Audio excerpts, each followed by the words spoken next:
All right, thank you for joining us this evening for Officiate Michigan Day presentation for our associations on keeping training personal, engaging, and engaging in a virtual world. Tonight's presenter is longtime competitive cheer official, Stacey Smith. Stacey, would take it over. All right. Thank you, Brent. First of all, thank you, Brent, for putting Officiate Michigan Day together and also for inviting me to present. I have participated in some of the earlier recordings from earlier this month, and I did pick up a few really great tips. So I hope everyone enjoys watching those when they are released on Saturday. And I also hope that you have at least one takeaway from today. Thank you for joining me as I present keeping training personal and engaging in a virtual world. Like Brent said, my name is Stacey Smith, and I am the immediate past president for the Michigan Cheer Judges Association, which is MCJA. I'm passionate about leadership and personal and professional growth, and I'm always excited to learn something new. So if it were a live event right now and we were in person together, I would have a show of hands of how many of you train or meet regularly in a virtual setting.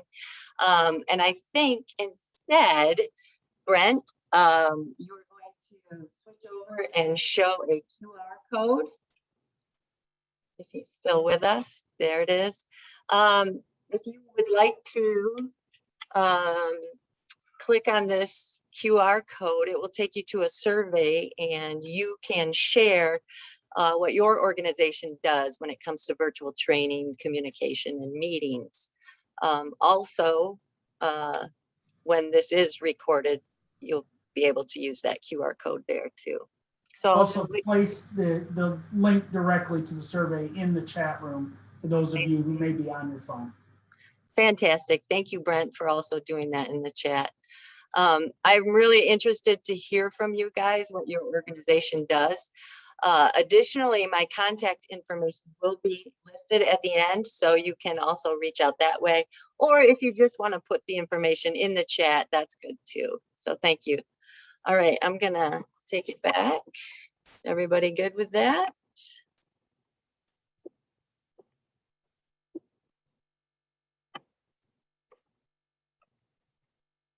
Whoops, just a second. Here we go. There we go. All right.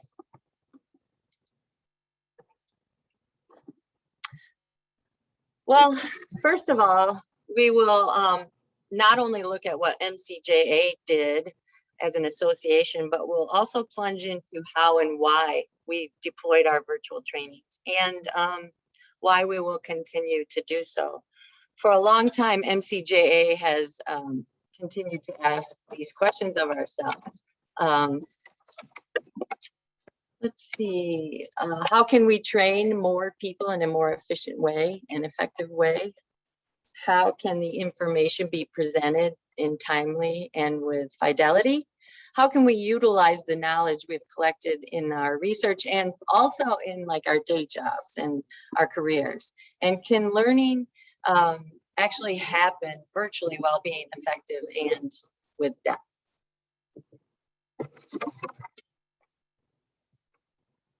Okay, so MCJA offers lots of opportunities to train and learn throughout the season as well as in the off season. In past years, our summer training was offered in person, and our summer training, MCJA summer training, is focused on providing training and mentoring for novice officials with 5 or less years experience. But it's offered to all officials in the hopes that veterans too will lend or share their knowledge. Our fall training, which is generally in November, is more of a full day of in-depth training based on new rules, perhaps the manual, clarifications, and there are sessions that are based on the officiating categories or the competitive cheer score sheet. It takes a deeper dive into that. All of the MCJA trainings are free to members. You would just have to be an MCJA member, and our membership is $20 per year. So moving forward, and in an effort to share more often during the season and with as many individuals as possible, MCJA developed Cheer Chat.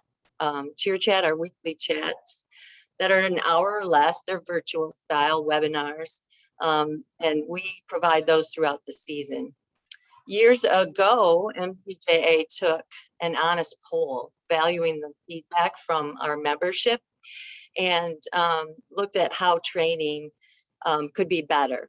How can we reach more and more meaningful connections, reaching the outliers like in the UP or in the Thumb or in the upper lower peninsula, downriver, or the lakeshore, or also just reaching those individuals who cannot make it to a live training due to family or distance.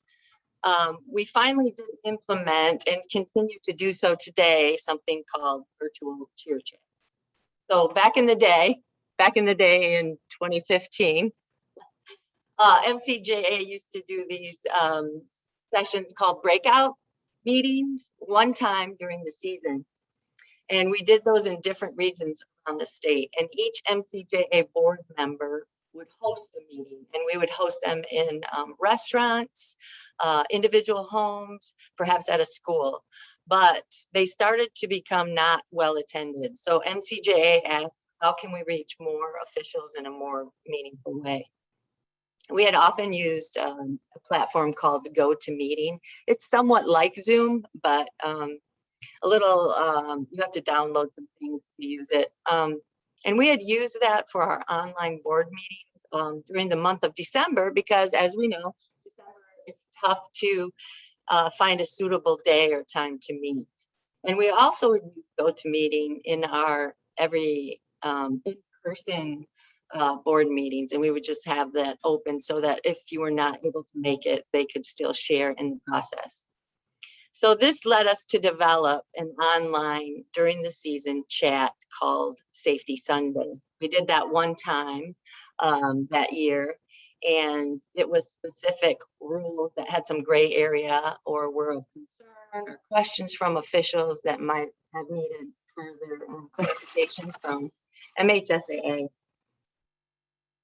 Then the following year, we coined the webinar style presentations called Cheer Chat. They've been done virtually since 2016, 4 or 5 times per year or per season. We do those during the season. We have done a few out of season.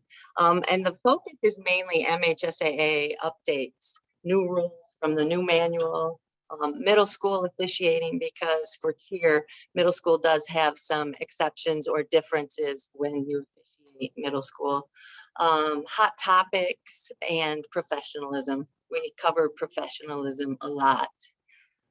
Next, MCJA asked how we could reach more officials in our summer training and our fall training. So initially, we tried moving our trainings around the state. We went up to Traverse City, then we moved to the center of the state. We brought it to Grand Rapids. We went back upstate, and we had one in East Jordan. We just tried what we could, but the online cheer chats just gained in popularity. So suddenly, we had the pandemic, and we were forced to dive in, just like everyone else, with virtual meetings, trainings, and of course, we discovered Zoom, like I'm sure a lot of you did too.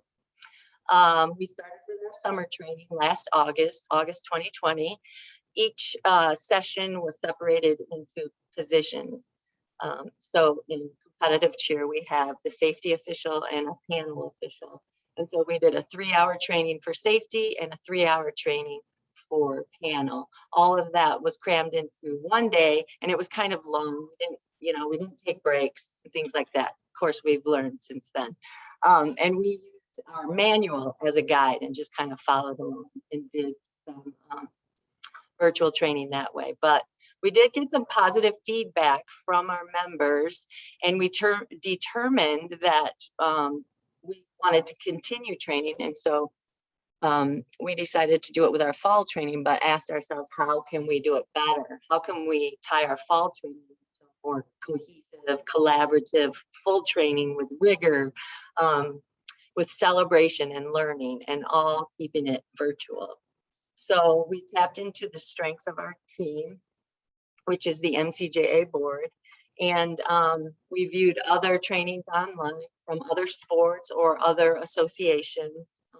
We utilized the learning that we had gained from our day jobs and our careers.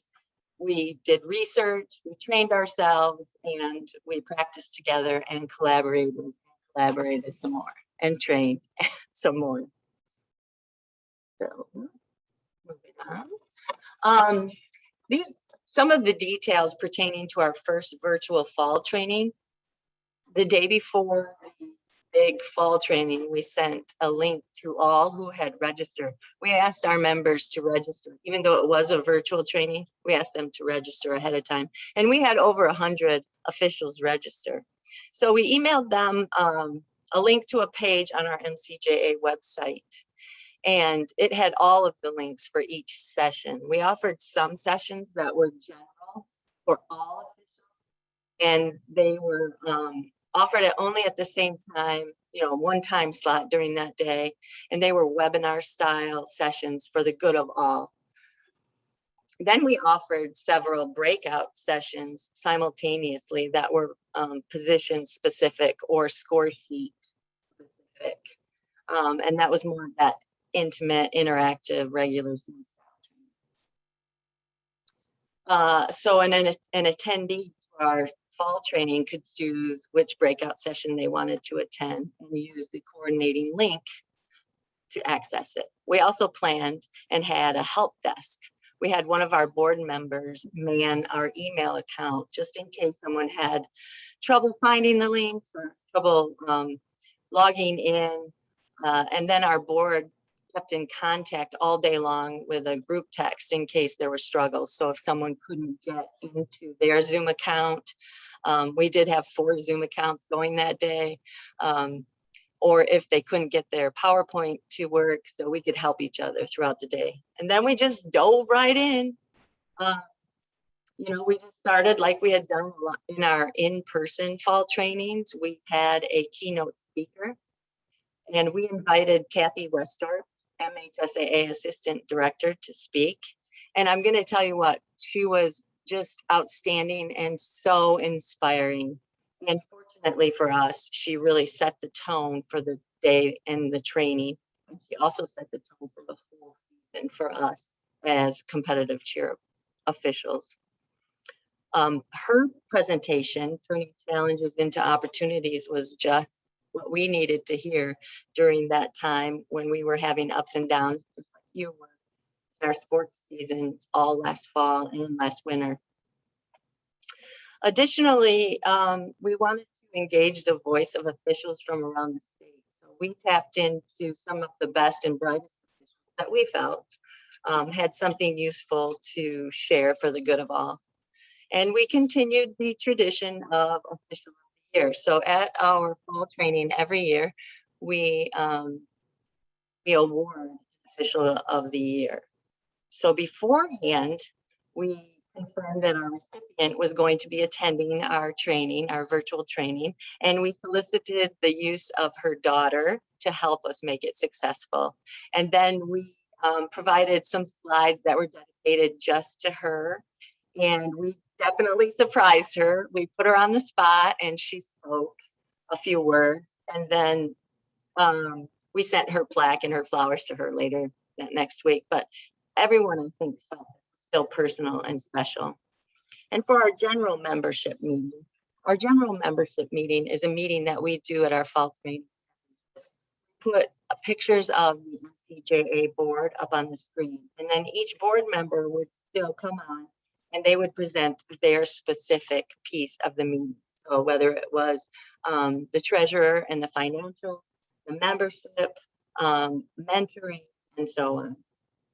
And finally, we celebrated and applauded the contributions that officials were making from around the state in their day jobs and in their careers, whether it was in-person teaching, being an EMT, frontline workers in a doctor's office or at a hospital, or public surface. And we collected that morning breakout session so that we could share them during our general membership meeting. So I wanted to share just a little bit more and take a deeper look at what we called Pep Talks,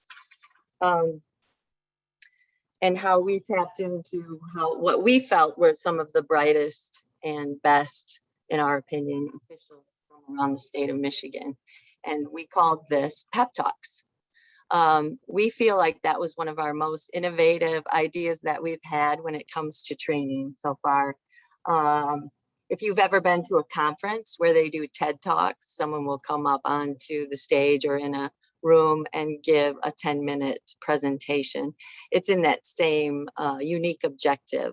But because we are cheer people, we coined ours Pep Talks.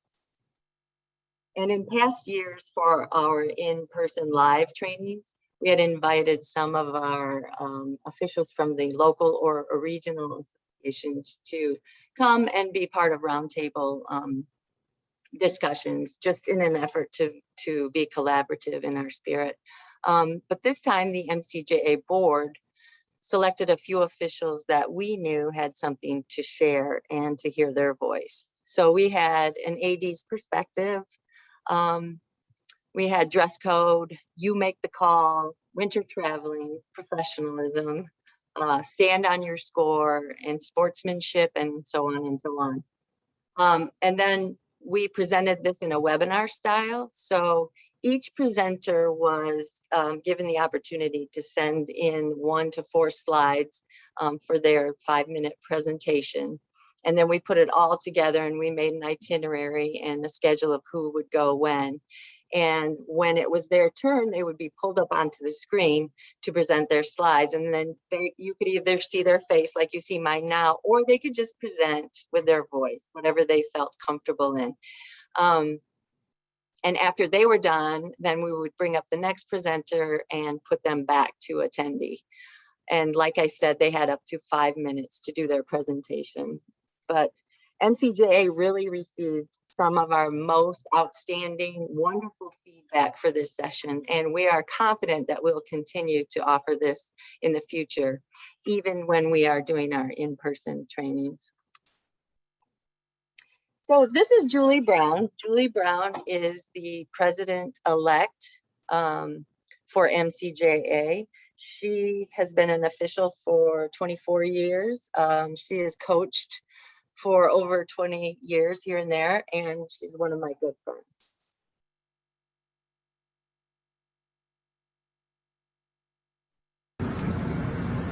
Hi, my name is Julie Brown, and I am the president-elect currently for MCJA, and previously a past president as well. Stacey asked me to share with you today a couple questions regarding our virtual training. First was, how do you keep virtual training personal and engaging for people? And I think that MCJA just jumped right in with both feet. We have some really, really techie people on our board, and they were really able to make it work.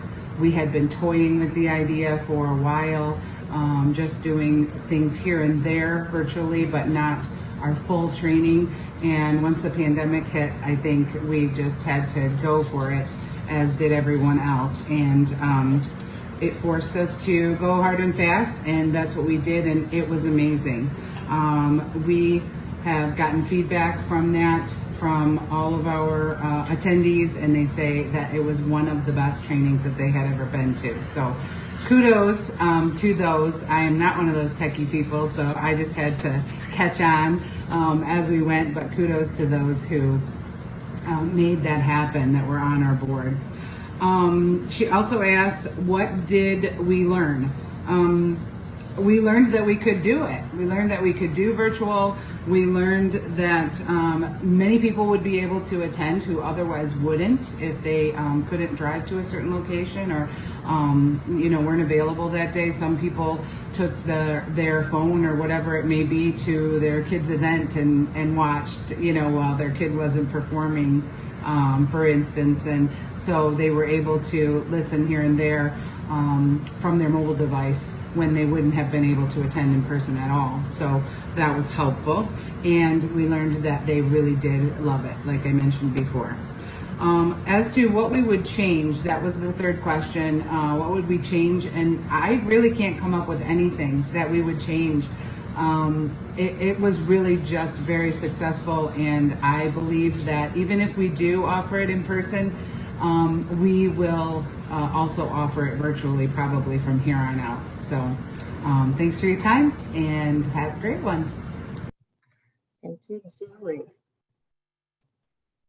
So you can see that MCJA really believes in collaboration. We collaborate with MHSAA. We collaborate with our entire MCJA board, as well as our membership. We collaborate with other local or regional associations from around the state. We have even invited other officials from other sports to be keynote speakers in our in-person trainings. And one of my favorites that comes to mind right now is Freddie Krieger. He was entertaining as well as informative.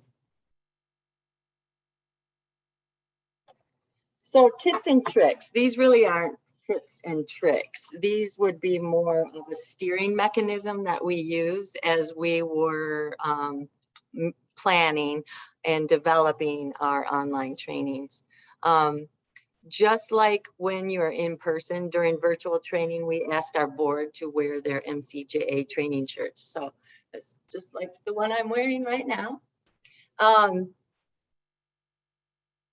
One of the most positive feedbacks, as Julie stated, that we got from our members who attended were that we used slides, pictures, videos, and it really kept it interesting and engaging. You know, it's okay to be conversational, but using notes helps to keep you on track and keep you in line with your themes and ideas. So I have my notes right here. We asked presenters to consider their surroundings and also be prepared and ready to present, just like when you are in person and in front of a room. And do you have handouts? If you do, can you make them available electronically? So can we put a link to our website or email them to some of our attendees? And then practice. None of us were the best at Zoom, and I'm sure a lot of us have learned a lot over this past 18 months. So we researched and we visited other Zoom trainings. And then we practiced some more. Additionally, I feel that it really is easier if you do have someone with you, like a moderator, someone who could monitor the chat or Q&As along the way. And you could announce in the beginning of your presentation that we'll look at our questions throughout the presentation, or we'll save all of them for the end. But having a moderator in your session also helps to bounce ideas off. So you could say, Julie, would you like to add anything to this concept? And collaborate. There really are good people who have different tricks and tips to share about how they officiate. Utilize your veterans, listen to other perspectives.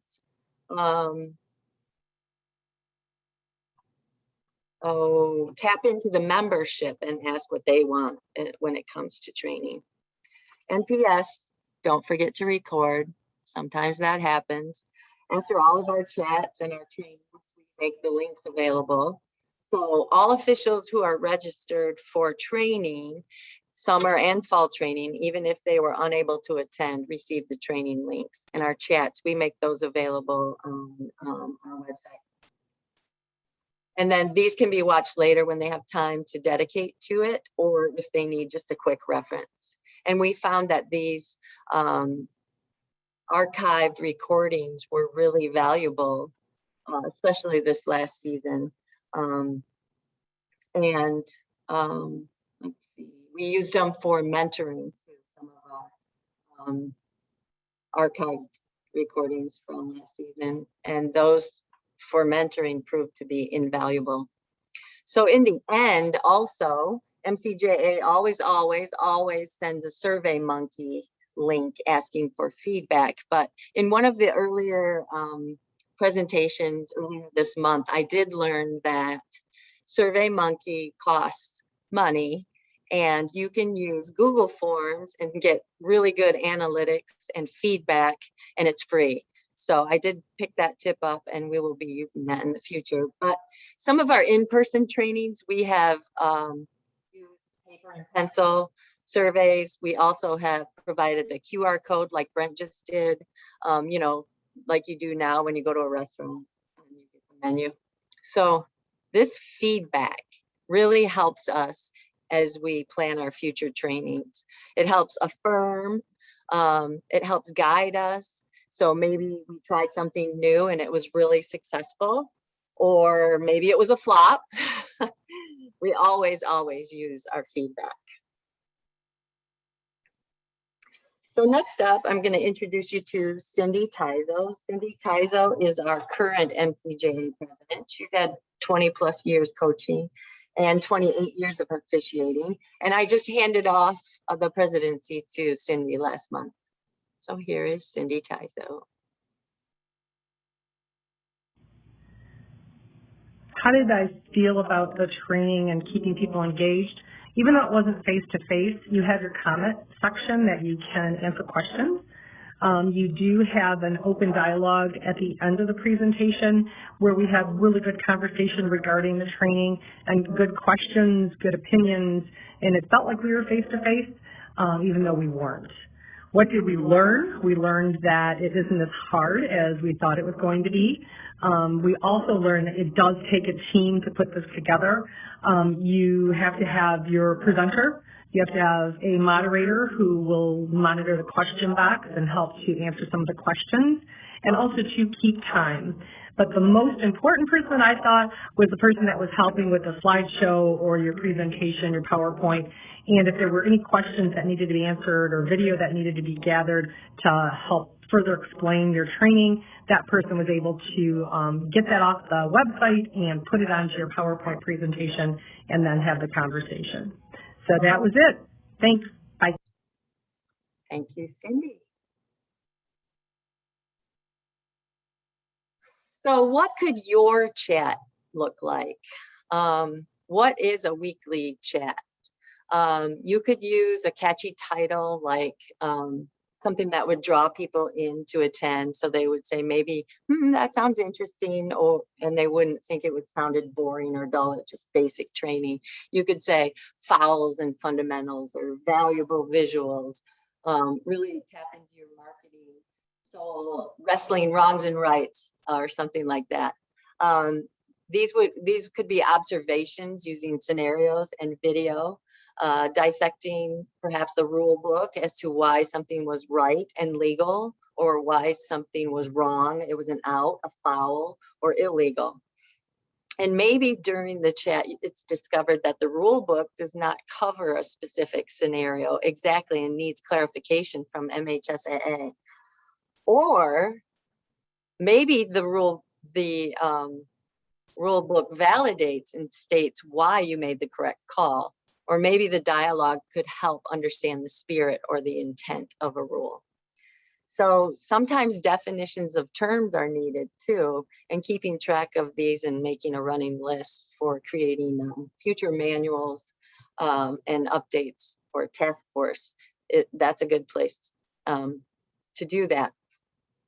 So for instance, in a chat, you could talk about in lacrosse, a 6'4" defender up against a 5'3" midi, decipher why that was a slash or why it was a cross check. Or in wrestling, you could do videos of headbutts or a 2-point takedown or a escape versus reversal. I know these are simple concepts, but there are also opportunities for growth. And in football, you could look at what made this a chop block, you know.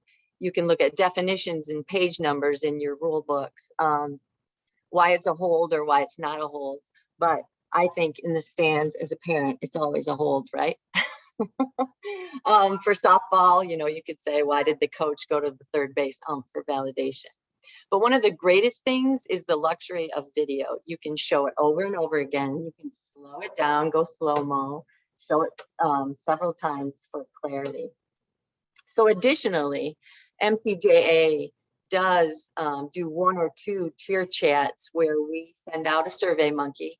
Not anymore, we'll be using the Google form ahead of time to our membership, and we ask for their concerns, their ideas for discussion, their thoughts and their questions. And then the cheer chat really becomes member-led and valuable and rich with immediate hot topics. And you can also use the chat to provide kudos or, kudos for a job well done or something like that.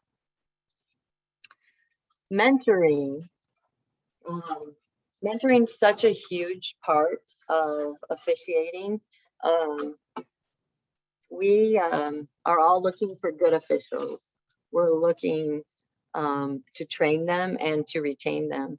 And MCJA used the archived recordings last season as another virtual option. And I think we'll continue to use that when we are mentoring new officials this year, but it was invaluable for last season. And one of the most widely asked questions of the 2020-2021 season from our recruiting director, as well as the mentoring and recruiting directors from the local or regional associations, was how are we going to mentor? Because we've always done it in person. So this was kind of complicated.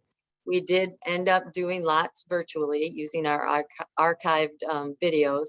And like everyone, we had to be socially distant. So we had to have permissions from the local venue beforehand if it was going to be attempted to be in person. And also as a courtesy, we had to ask your crew and confirm that they had a comfortability bringing in somebody else to be mentored during a specific meet. But in some cases it did work, and in some cases it didn't. And we did learn that we'll have to do lots of follow-up this season because in an average year, the retention rate of new officials is about 50%. So we're wondering what will it be from this past season. Some people may not have enjoyed the experience last year and because of the restrictions, and probably some people just slipped through the cracks because we were just in a whirlwind. We were paused, we were rescheduled, we were paused, we were rescheduled and rescheduled again. So we'll have to take inventory of these new officials and ask them if they're ready to go this year. We'll have to foster the relationships that were started during last season and just continue the conversation. But because we've archived lots of useful recordings, and we will be recording some new ones and archiving some new ones next month, virtual mentoring will probably continue to be part of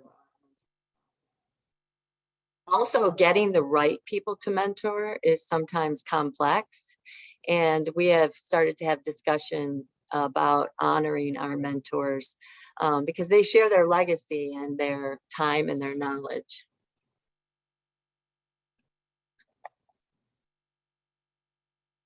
So this slide is somewhat of an indulgence on my part. We were really proud that our season happened last year, and it really was successful.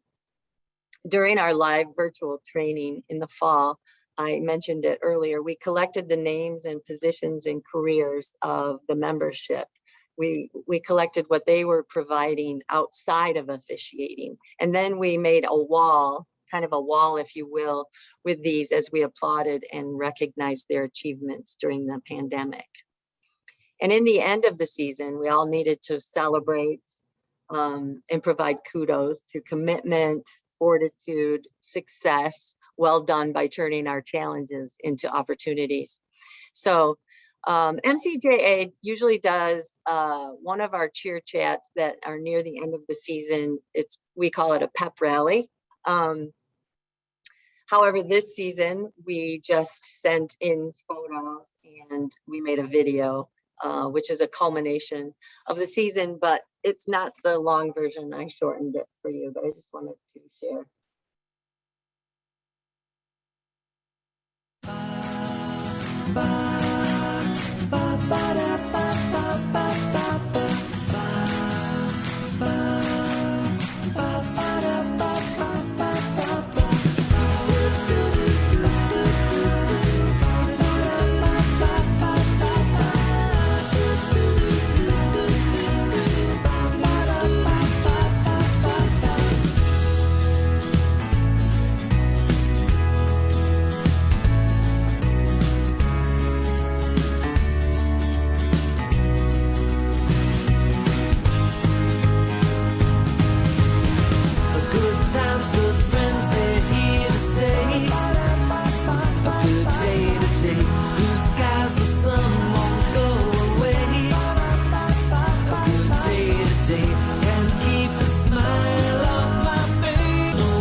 won't go away. A good day today can't keep the smile off my face. No rain, no cold, no blues, no gray. A good day today. A good day today. Well, thank you for indulging me. As you can see, we really did make it happen last year, as well as all of you did. And it was exciting that we got to do all of our state finals, but cheer got to have our state finals at the Breslin Center. So we were super pumped about that. And we have put last season to bed, just like you have, and we are moving on to next year. So what are the next steps for MCJA when it comes to keeping it virtual and personal and engaging? We've decided to do our summer training still virtually. We're doing it next month and using what we've learned and hoping to make it even more interactive and effective and fulfilling. We're still using Zoom and archiving our recordings. We're doing it on 2 evenings this time with 2 hours each. For our live in-person fall training, yes, I said live in-person training. We're planning for November. We're seeking and working on continuing, though, to offer virtual versions along with the in-person sessions. We're hoping to use like roving technology and microphones, where a person will wear a microphone around their neck and then the rover will follow them through in the room. Simultaneously, we're hoping and planning to project their PowerPoints or other visuals that they'll be using during their training, kind of like what Brent did when he did the association leadership meetings earlier this month. We know it's going to be challenging.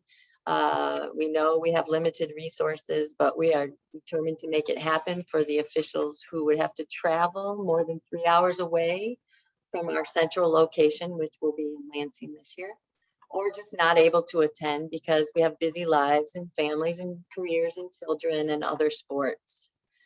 Some of our regional associations are going to offer watch parties and then have small discussions after the sessions, or they're going to take the links and watch them later in watch parties and then have live discussions at their meetings.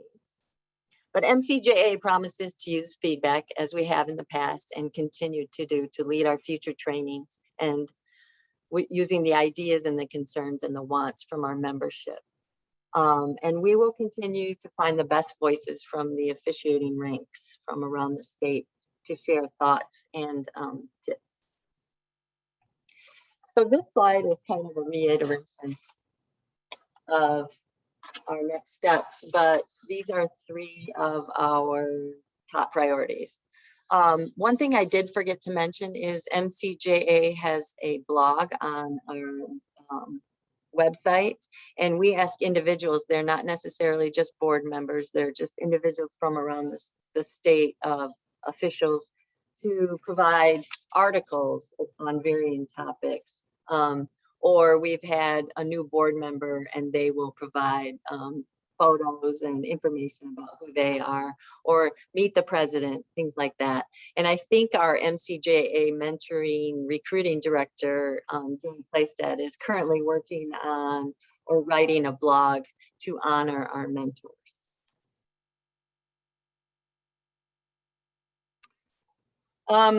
I wanted to take a minute to share who the MCJA leadership team is. This is just a wonderful, great group of individuals from differing backgrounds and representing different parts of the state. And as they say, you know, it takes a village.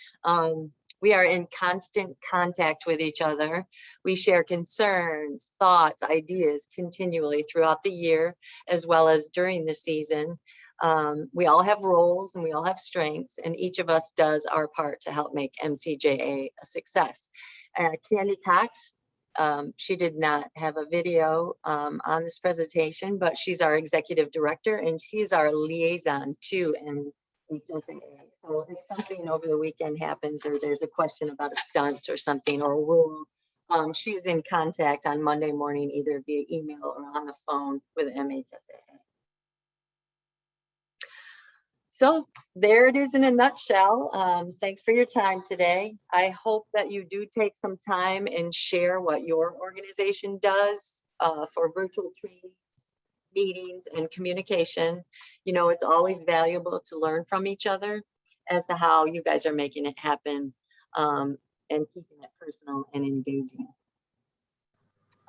Brent, do we have questions?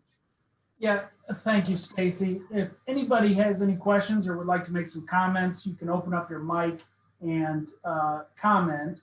I do, you know, this is something that the state association is running into as well.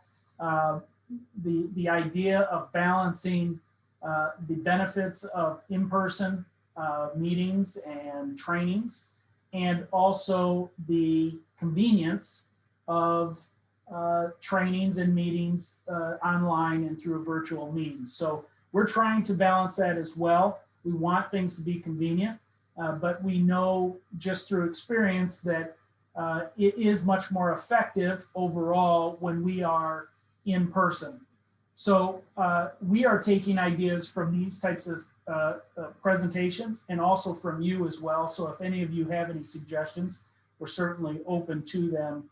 But I want to open it up. If you just open up your mic, if you have any questions or comments regarding virtual training and or meetings.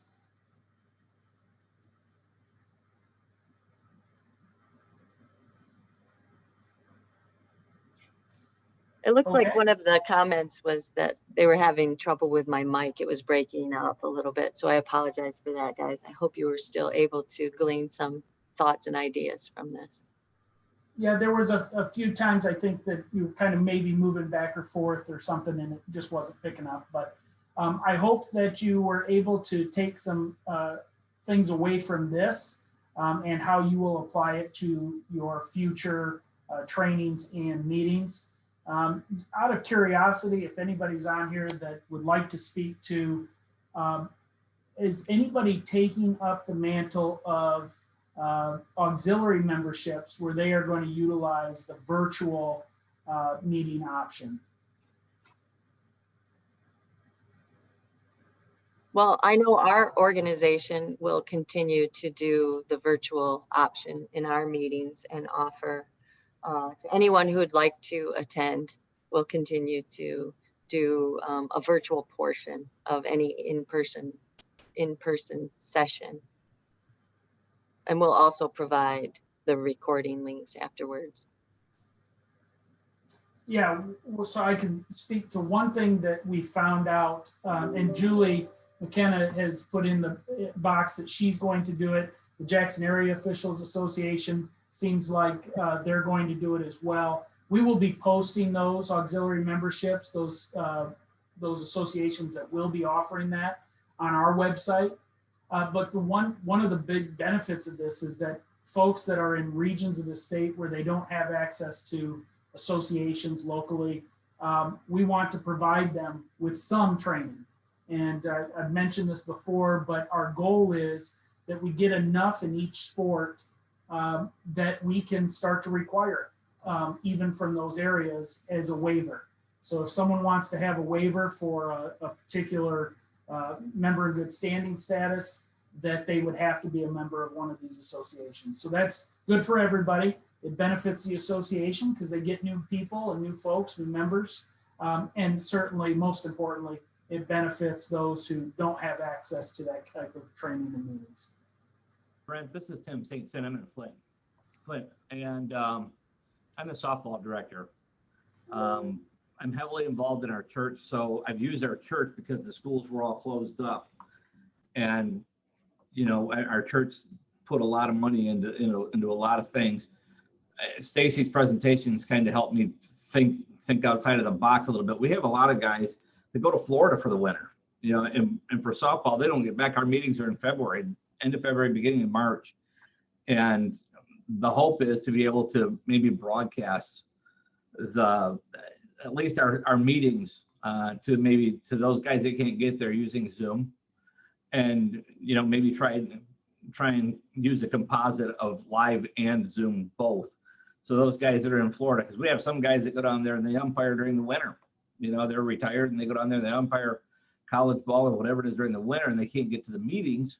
And using Zoom, just doing our meetings live using Zoom might be helpful, or some other avenue, if not Zoom, something else. Chris Ferguson's really great with technology.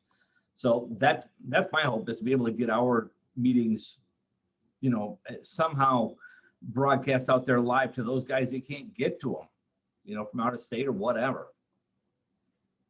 That's a good point. Our snowbirds, yeah, that's a good point, Tim.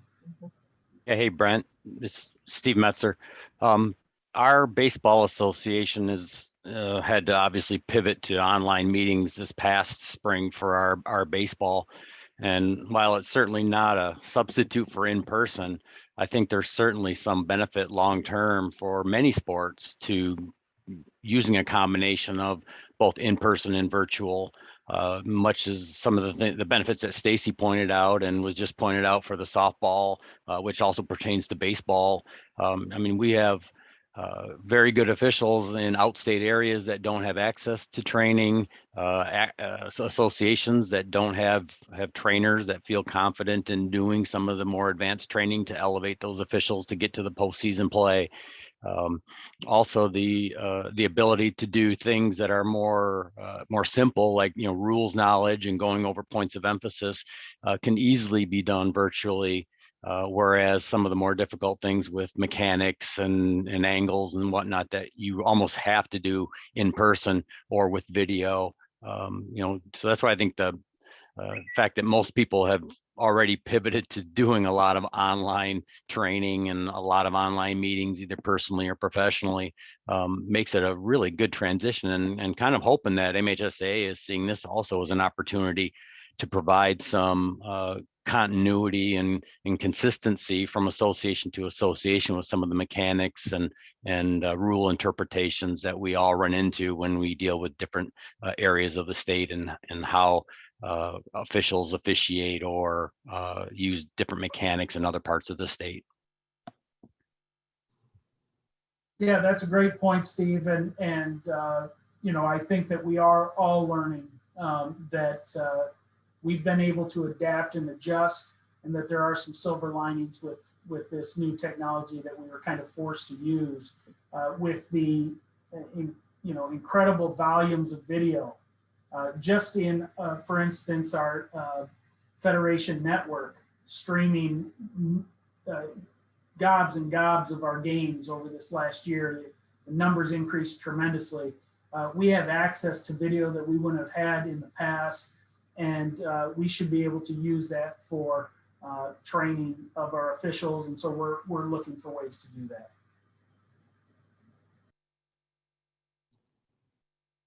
Well, fantastic, everyone. I so appreciate you guys joining me today and sharing. If there's nothing else and no one else wants to share, I just hope you have a great rest of your day. Thank you, Stacey, and thank you all for joining us. I ask that you please try to fill out that survey, either link in the chat bar or that was up on the screen with the QR code when you get an opportunity. We would like to see that feedback and see what associations from around the state are doing and what ways that we can assist you to further your training and meeting needs. So thank you all. This will be recorded. It will be released on July 31st with the rest of Officiate Michigan Day. Please stay tuned. We have 3 more of these this evening even, but also we will have about 8 to 10 more over the coming weeks. So if a presentation kind of piques your interest, I encourage you to join us live so that we can have some interaction and discussion. Thank you all. Thank you, Stacey. Have a good night.